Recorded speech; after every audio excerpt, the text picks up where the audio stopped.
Along the north coast of Wales, overlooking the Irish Sea, you'll find several beautiful Victorian-era seaside resort communities.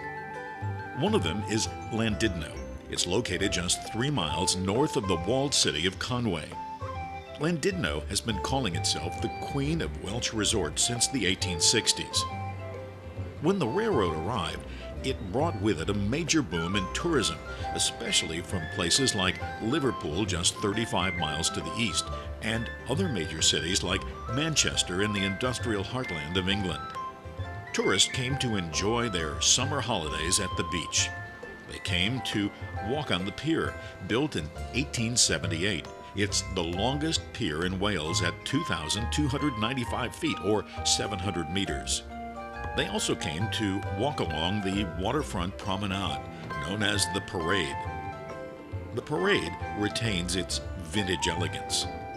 Buildings are protected by very strict codes designed to maintain the Victorian image.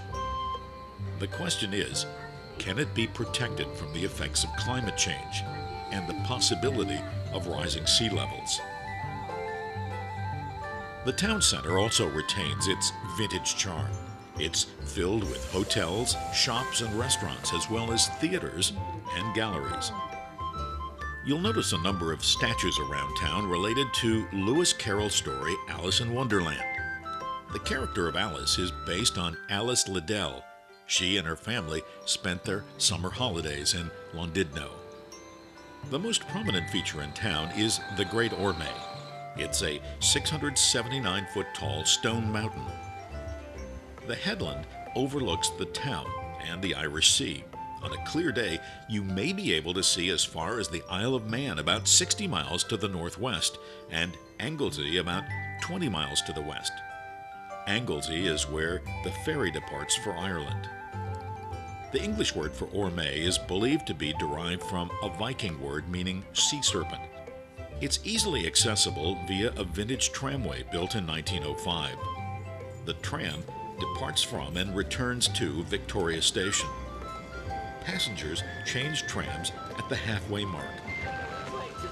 The cars share the same line, with several passing loops along the way. In 1969, a cable car was added. There's also a 4-mile-long toll road to the top. From the summit, you'll be able to see the remains of old copper mines that date back over 4,000 years. You'll also see the remains of a small village. The church dates from the 6th century. The Great Orme headland is 2 miles long and a mile wide.